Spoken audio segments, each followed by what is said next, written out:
Ahora sí, buenos días, hermanos, con aquellos que no nos vimos. El propósito del mensaje de hoy es que nosotros estimemos de tal manera las cosas de Dios que cualquier tipo de infidelidad nos parezca algo despreciable, de poco valor. Y el título del mensaje justamente es Jesús, el esposo fiel. Pero tranquilos, no tiene nada que ver con ningún libro de fantasía de esos que anda por ahí, sino con el sentido bíblico de la palabra. Y esta semana, justamente, hubo un escándalo familiar de los que tristemente ocurren, no sé, habría que ver los números, cientos, miles por día, o más todavía, decenas de miles en el mundo todos los días, pero esta vez claramente trascendió como una noticia internacional, justamente. Fue respecto a una conocida primer ministro, una conocida presidenta, en realidad no es ninguno de los dos, es el título, es presidente del Consejo de Ministros, en la organización de su país, es un sistema de gobierno un poquito distinto al nuestro. Salieron lamentablemente fuertes revelaciones a la prensa, a los medios, acerca de su concubino, vamos a decir el nombre porque no estaban casados.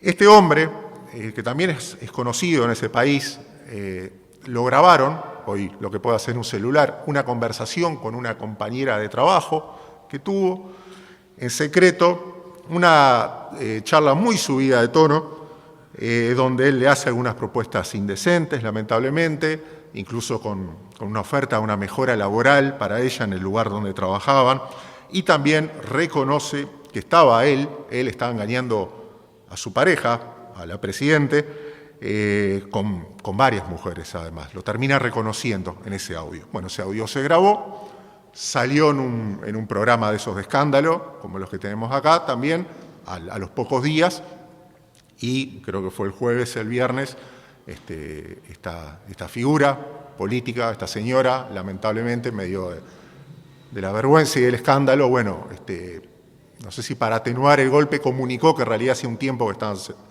como medios distanciados, separados, no queda claro, pero sí anunció de que ahora sí la separación definitiva de ambos y bueno, y que tienen una hija en común y que van a seguir trabajando por ella, por la crianza de ella. Ahora, uno puede estar horas hablando, especulando, cebándose o haciendo leña del árbol caído, pero no vamos a hacer de ninguno de ellos dos. Sí de algo que llama poderosamente la atención, los medios de comunicación, los diarios, las páginas de Internet, sobre todo las páginas de Internet, comunicando sobre el tema. Fuertes, explosivas declaraciones, dicen los titulares, del esposo de fulana de tal. Sí, bueno, fueron fuertes, está bien. Otro dice, falta de ética del esposo de fulana de tal con unas palabras que dijo.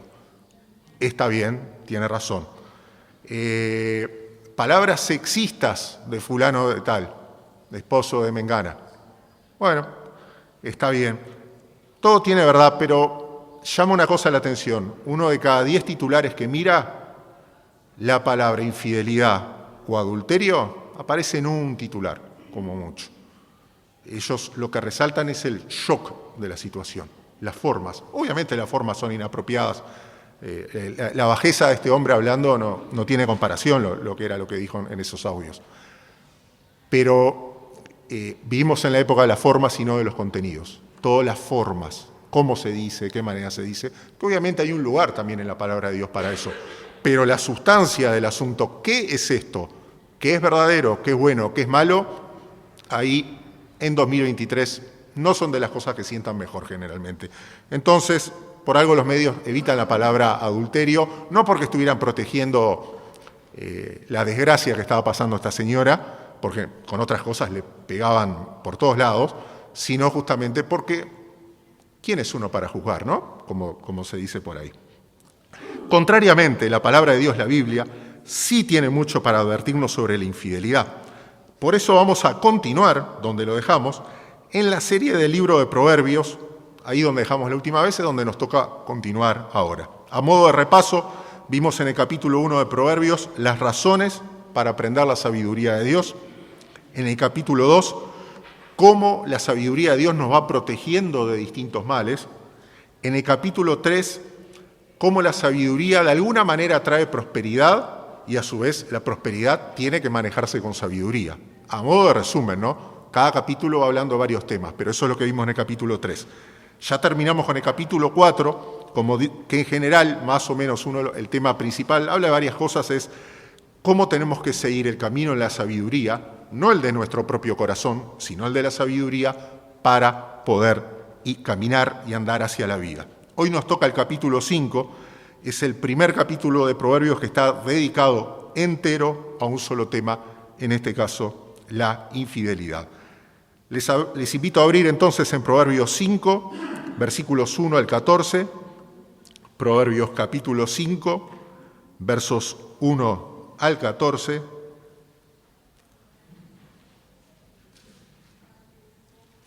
Lo voy a leer en NBLA, sé que no es una traducción muy conocida, pero combina de que es interesante porque es textual como la Reina Valera, pero a su vez está en español latinoamericano, del que se habla más hoy en día. Entonces, un poquito lo mejor de los dos mundos. No digo que es la mejor traducción, pero Proverbios 5, del 1 al 14, que dice así: Hijo mío, presta atención a mi sabiduría, inclina tu oído a mi prudencia, para que guardes la discreción y tus labios conserven el conocimiento.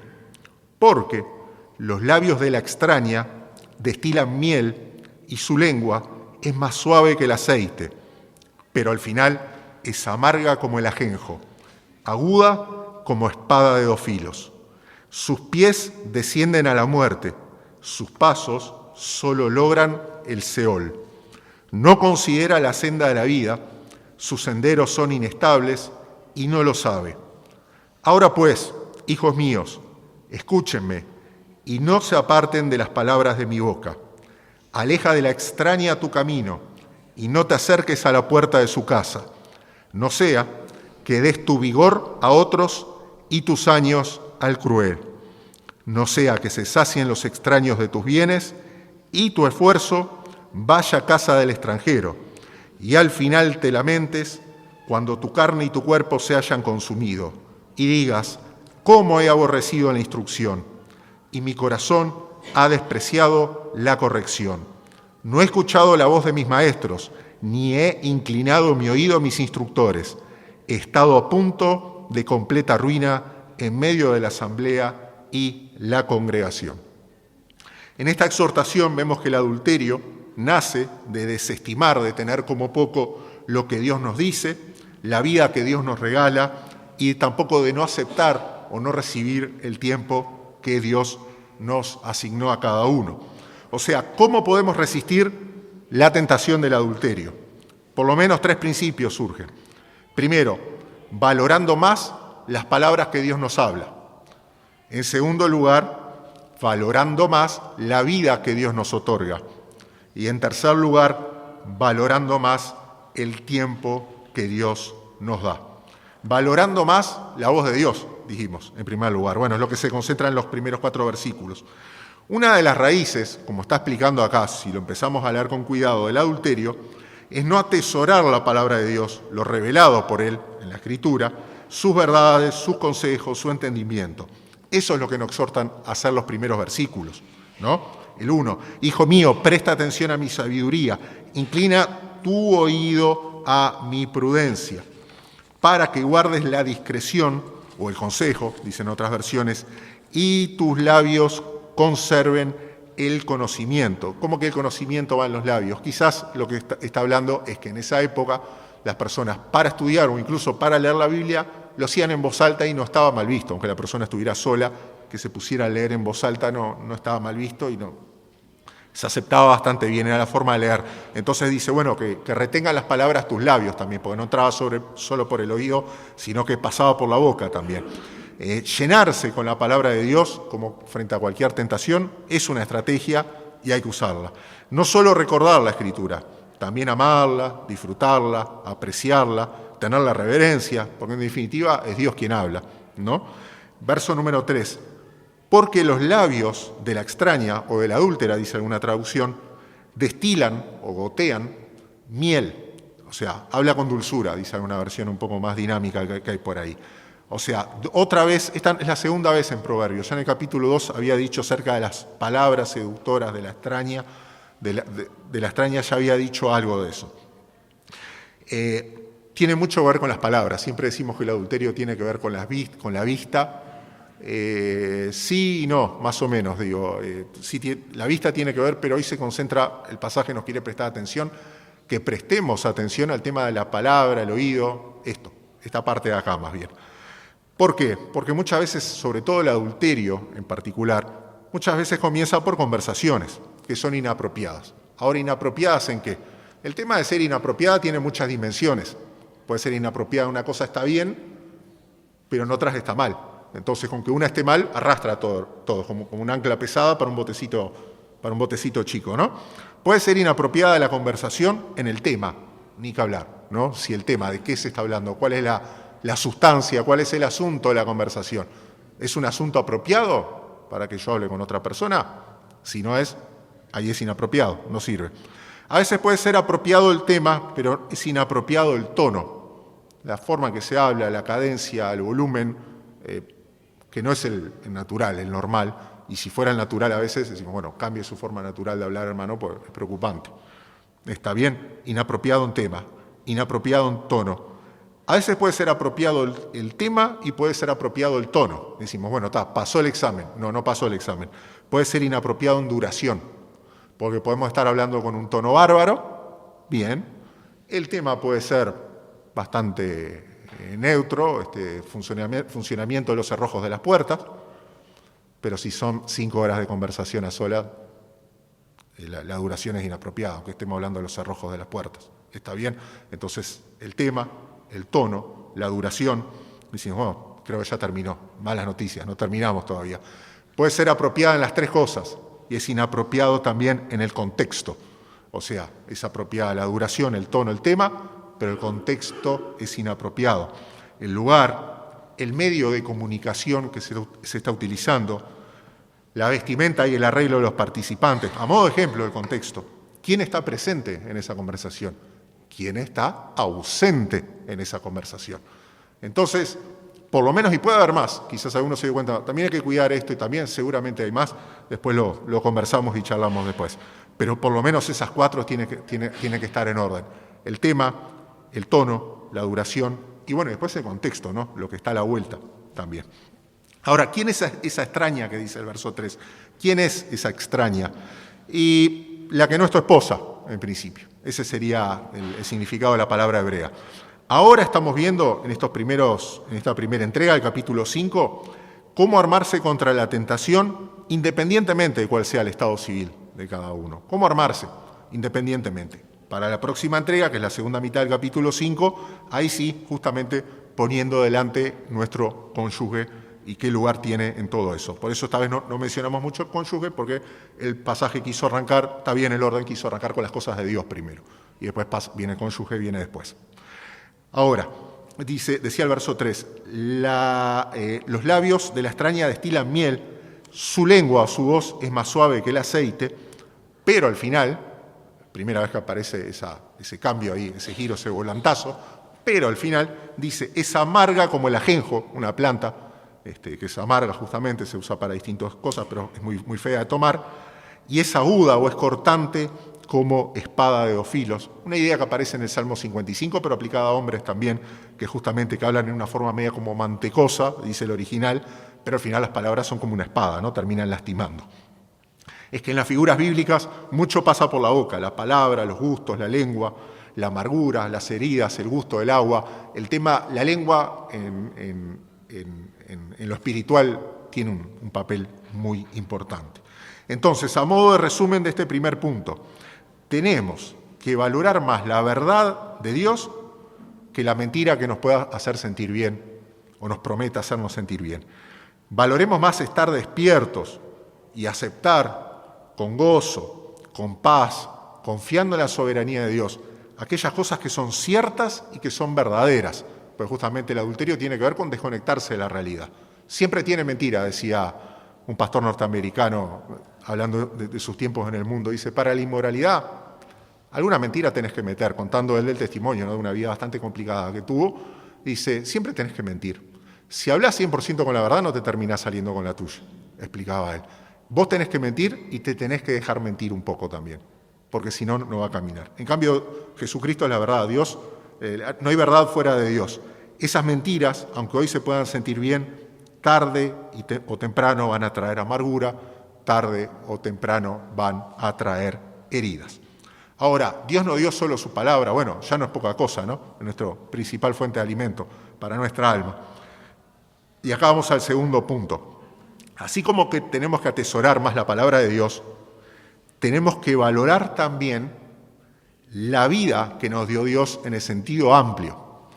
Una de las raíces, justamente, del adulterio es no apreciar, no estimar todo lo que Dios nos ha dado. La salud, la juventud en distinto grado, los recursos que tenemos, pueden ser los dones espirituales, los llamados, todas las energías que Dios en su bondad y de su gracia nos entregó. Al no valorar estas cosas, se termina, en cambio, eligiendo la muerte, la pérdida, el despojo, el desperdicio de los bienes, de los vínculos, de las trayectorias, de las cosas construidas, de las cosas hechas, se lo termina llevando todo eso el agua. ¿Cómo? Se muestra a continuación. Seguimos, verso 5. Sus pies descienden a la muerte. El capítulo 2 de Proverbios ya hablaba algo de eso. Sus pasos solo logran o solo conducen al Seol o solo llevan al sepulcro. Dice, mirá para dónde está caminando la extraña. Le dice justamente Salomón o quien sea el autor, le está diciendo, mirá para dónde está caminando. Distinto a la sabiduría, como vimos en 4.13, no la vez pasada, no la anterior, que hay que agarrarla porque ella es tu vida. La sabiduría hay que agarrarla y acompañarla. En cambio, este tipo de compañía no hay que agarrar y hay que agarrar para el otro lado. Ahora vamos a eso. Verso 6 dice, un verso difícil de traducción, entonces cambia mucho entre versiones, pero dice, no considera o a ella no le importa la senda de la vida. Nosotros los cristianos podemos decir, bueno, no le importa a Cristo en definitiva, porque es el camino, la verdad y la vida, Juan 14:6. En definitiva la inmoralidad tiene eso de anticristiano, porque va contra el camino de Cristo, va contra el amor auténtico de aquel que murió en la cruz. Ya vamos con eso en un rato. Sigue el verso 6. Sus senderos son inestables o son inseguros y no lo sabe o no lo reconoce.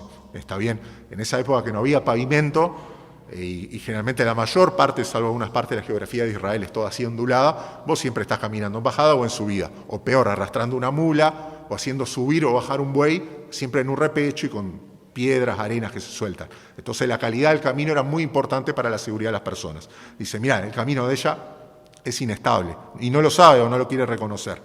Verso 7, ahí cambia de vuelta y vuelve a exhortar de vuelta diciendo hijos míos, como en Proverbios cada vez que dice hijo o hijos míos hay que prestar atención. Verso 7, ahora pues, hijos míos, escúchenme y no se aparten de las palabras de mi boca. Entonces hay una competencia entre las palabras del autor, del padre que le estaría hablando a los hijos, y la extraña. La pregunta es, ¿a quién van a terminar escuchando? ¿Al padre que exhortaba o a la extraña? Verso 8, aleja de la extraña tu camino. O sea, de la palabra de Dios no nos apartamos, pero sí de ahí, ¿no? Tenemos que abrirnos. No te acerques a la puerta de su casa. No te acerques a la puerta de su casa. O sea, no andes ahí merodeando las manitos en los bolsillos, mirando de la vuelta. No, yo estaba acá justo porque tengo mejor señal con el celular. O sea, no vayas para ese lado, ni en el sentido físico, ni en el sentido figurado. O sea, no te arrimes. Hay un tema de distancia en metros. En kilómetros sí puede ser mejor. Está en millas náuticas, no sé, en lo que más te guste. Cuanto más lejito, mejor, ¿no? No te acerques a la puerta de su casa. ¿Qué pasa? En esa época, trayéndolo ahora a 2023, el adúltero como que tenía que estar presencialmente, pero obviamente la palabra presencial, y más que venimos saliendo de una pandemia, ya nos hace pensar en otras cosas. Hoy con Internet, a través de distintas páginas o aplicaciones, es posible acercarse a la puerta y compartir caminos, incluso estando lejos. Y estamos hablando, por supuesto, de la pornografía, que está devastando a personas solteras, está poniéndolos en un mundo de fantasía y de pérdida de sensibilidad, en los jóvenes en particular, aunque en todos, retrasa profundamente la maduración y el roce social. En los matrimonios, también la pornografía es un tipo de adulterio nuevo que destruye de distintas maneras el vínculo entre esposos. ¿Cómo que adulterio, Mariano? Qué espanto lo que está diciendo. ¿Qué tiene que ver con la pornografía? Bueno, lo dijo el Señor Jesús, Mateo 5:28. Yo les digo que todo el que mire a una mujer para codiciarla, ya cometió adulterio con ella en su corazón. El que mire, no dice el que mire en vivo y en directo, el que mire en forma presencial, el que mire excepto si es por Zoom o por una aplicación o por una página web. No había en esa época. Mire, simplemente tiene esa relación con el ojo, esa función de la vista.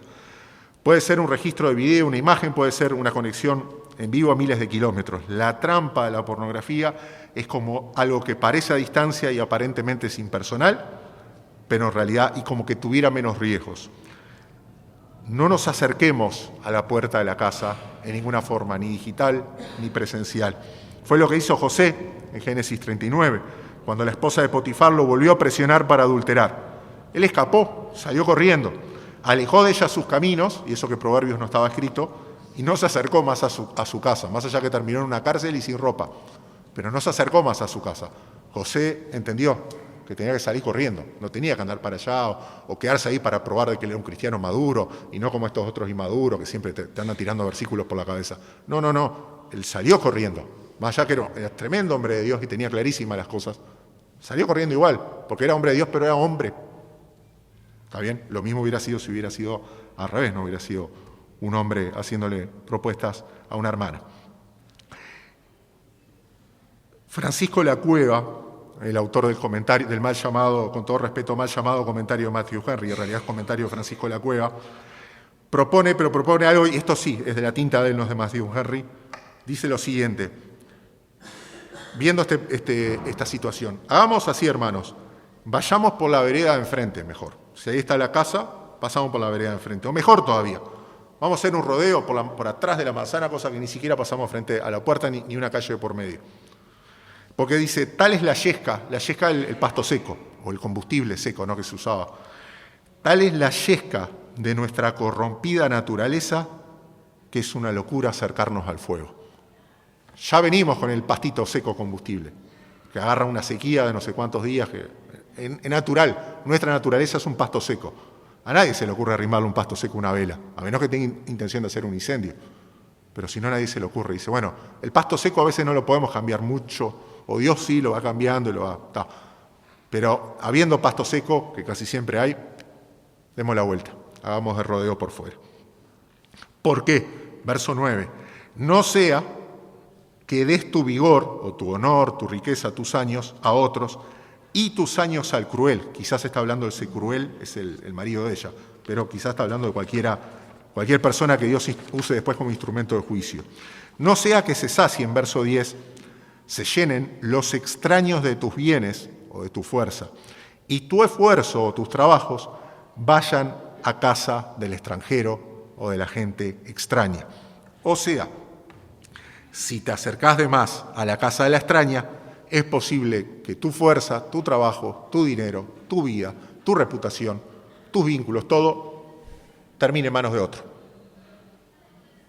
Termina otro que por ahí no tiene nada que ver con la situación ni estaba ahí. Pero el que termina apropiándose, expropiándose de eso es otro. A modo de resumen entonces de este principio acerca de valorar, valoremos más la vida que Dios nos da que el marchar a veces acompañados o intentar matar algún tipo de soledad.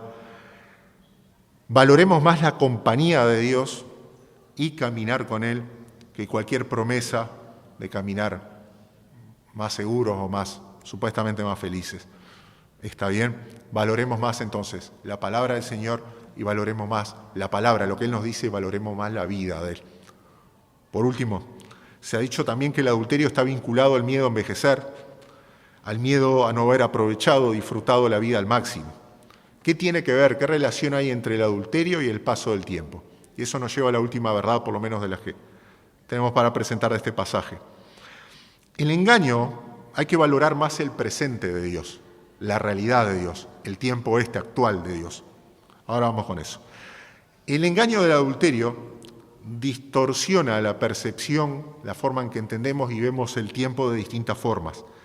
Da la idea de que con el adulterio uno puede detener el tiempo y frenarlo, dejarlo detenido y de esa manera alargar la juventud.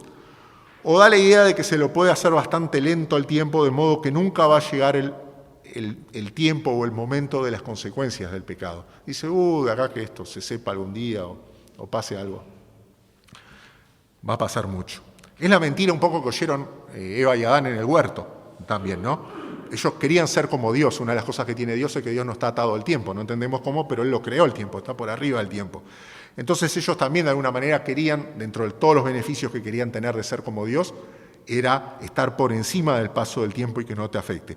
Que no llegue el momento de sufrir las consecuencias personales, familiares y sociales de la infidelidad. Por eso estos últimos versículos se concentran, hablan en el tiempo. Dice, verso 11, al final, ¿no? Cuando se cierra el tiempo. Al final te lamentes cuando tu carne y tu cuerpo se hayan consumido. Al final te lamentes cuando tu carne y tu cuerpo se hayan consumido. 1 Corintios 6, 18, todos los pecados que un hombre comete están fuera del cuerpo, pero el fornicario peca contra su propio cuerpo. El cuerpo y todo lo demás. Por ejemplo, el doctor Dobson, de Enfoque a la Familia, comenta y hace todo un análisis de todos los efectos físicos, pero también psíquicos, emocionales que tiene llevar una doble vida, incluso sobre el que la está llevando. Ni que hablar sobre su familia que está afectando, ¿no? Pero incluso el que lo está llevando como que está partido al medio o en varios pedazos por dentro. Entonces, no estamos hechos y diseñados para eso. Dice, cuidado entonces con ese final, verso 11. Verso 12, cuando llegue ese final y digas, ¿cómo he despreciado la instrucción o el consejo y cómo mi corazón ha despreciado la corrección? No he escuchado la voz de mis maestros o los que me instruían, ni he inclinado mi oído a mis instructores. He estado al borde de la completa ruina en medio de la asamblea o de la sociedad, de la comunidad y de la congregación. Esa es otra consecuencia justamente, aparte de las consecuencias físicas, las consecuencias que tienen que ver con lo social, con las personas. Por ejemplo, David, tristemente, en su pecado con Betsabé, cuando va Natán a reprenderlo, y David dice, pequé, no le dice, no juzguéis, Natán, no le dice. Dice, sí, yo pequé, le dice. Y la palabra de Dios era fuerte. De todas las cosas que le dice que le van a pasar a David, una le dice que Dios no reconoce, y él iba a conservar su vida, pero le dice, tú esto, el asunto de Betsabé y de Urías Eteo, lo hiciste en secreto. Mas yo haré esto delante de todo Israel y a pleno sol, le dice el Señor. Y ahí fue que se desmoronó. Le dice, vos te moviste en secreto, pero yo me voy a asegurar que esto queda a la luz del día, le dice el Señor, y lamentablemente fue así. Consecuencias físicas, consecuencias sociales de todo tipo. A modo de conclusión de este punto, tenemos que reconciliarnos, contentarnos, estar en paz con el tiempo, con el lugar y con los recursos que Dios nos dio, con la edad que nos toca vivir, con las circunstancias en que estamos. Decir, Señor, esto viene de tu voluntad soberana. Quiero vivirlo con tu misericordia, con tu ayuda, con tu gracia, pero no vivir en otro mundo, porque esa es la promesa del adulterio, el escapar a otro universo distinto. Sino quiero realmente que me dé fuerza para el ahora, para el presente, para esta situación personal mía, para estos recursos que tengo, para esta vida que me diste, para estos dones que me diste, estas fuerzas que me diste. Yo con eso me contento, lo acepto y te doy las gracias. Y te doy toda la gloria. Entonces, cuando empezamos a valorar más las cosas de Dios, obviamente tenemos que no dejar que aquello crezca, ¿no? Pero también no es solo que aquello no crezca, es también darle valor a esto. Si yo dejo que esto crezca, le empieza a hacer sombra, como un árbol grande que va creciendo, le hace una sombra a la plantita, al yuyito malo y lo mata, pues no agarra más sol y lo termina matando el árbol. ¿Está bien? Bueno, dejar que justamente mi aprecio, mi glorificación al Señor, mi deleite en Dios mismo, no solo en las cosas que hace o que me puede dar, mi deleite en Dios mismo, crezca y derrame y de hojas y se extienda de una manera que mata como esos árboles que hay distintas especies que a veces no le crece nada a la vuelta, todo tierrita nomás suelta, bueno, que sea así, que no le crezca nada más a la vuelta, nada que sea malo.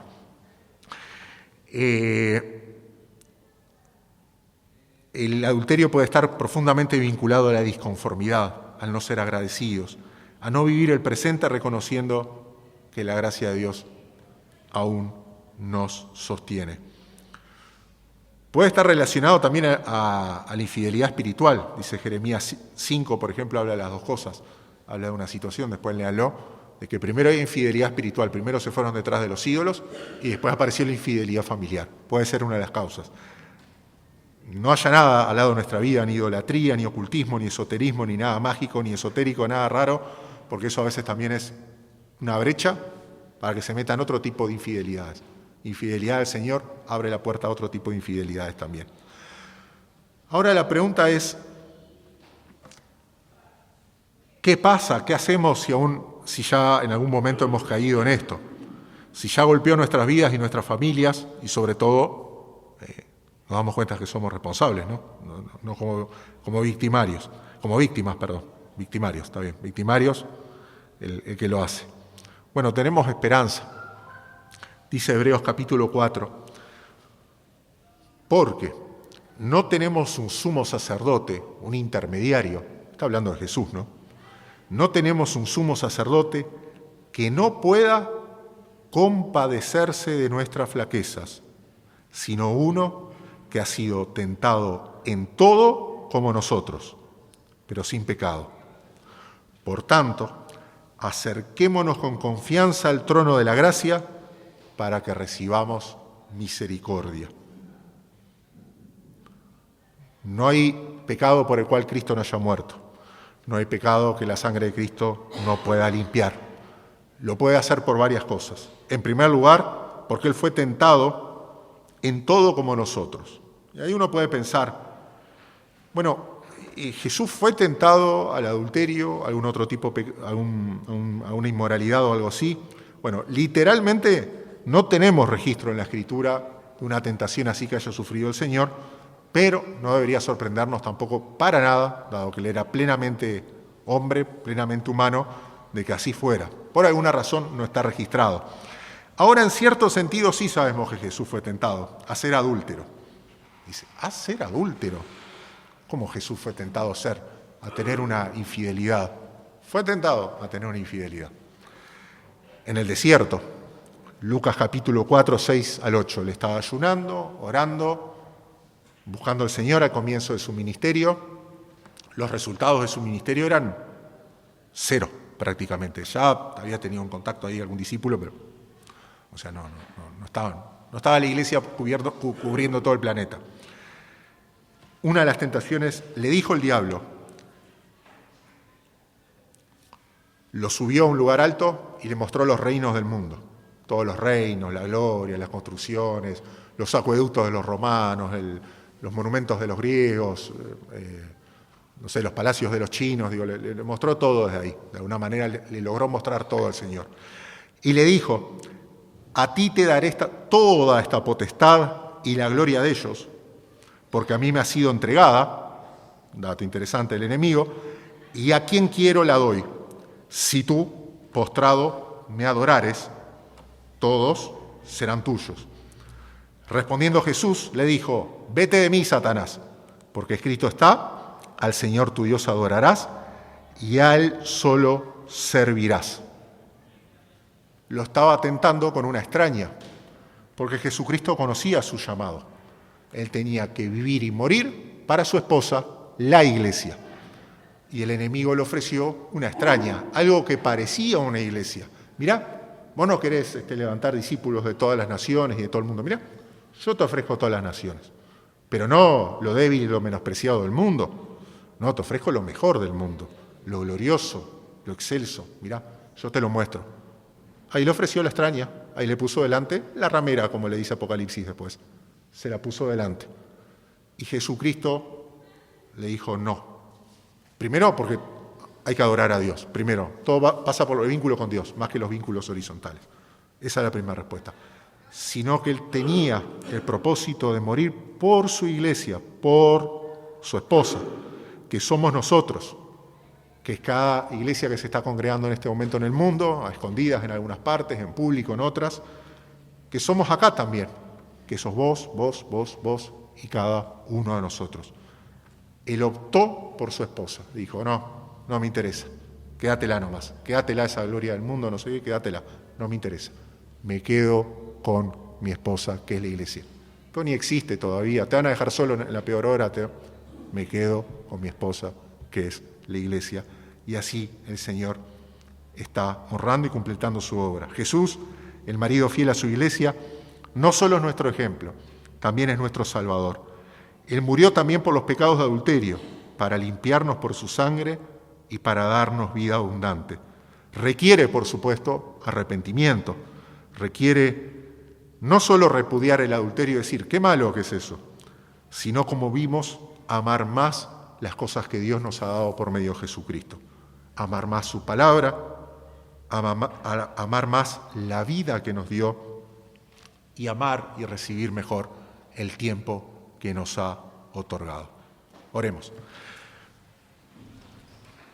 Querido Jesús, te damos la gloria, la alabanza, Señor, porque aun cuando fuiste tentado y podías haber elegido, Señor, algo que humanamente se veía mejor que nosotros, parecía mejor que nosotros, estaba mucho más firme, completo que nosotros, sin embargo, Señor, para darle la gloria a tu Padre, dijiste que no, y también para redimirnos y rescatarnos a nosotros.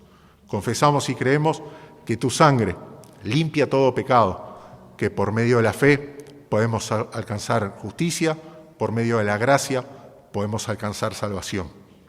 Te pedimos por cada situación que haya, en cada familia, cada persona que nos pueda estar escuchando, presencialmente o bueno, después en la grabación, Señor, de que estés tocando en su vida, de que allí donde haya cualquier cosa de que arrepentirse, pongas arrepentimiento, des claridad y sabiduría acerca de cómo restaurar, cómo restituir, cómo hacerse cargo, Señor amado, que también allí donde hay tentación, debilidad, Señor, estés fortaleciendo, tú que viniste a fortalecer aquello que se estaba por quebrar y por caer, Señor amado, y declaramos sobre todo que nos es grata, Señor, nos es grata tu palabra, la abundancia y la riqueza de tu palabra, la aceptamos, la atesoramos, creemos en ella, vale más tu palabra y lo que sale de tu boca de lo que pueda salir de la boca de cualquier otra persona, hombre o mujer, extraño, Señor amado.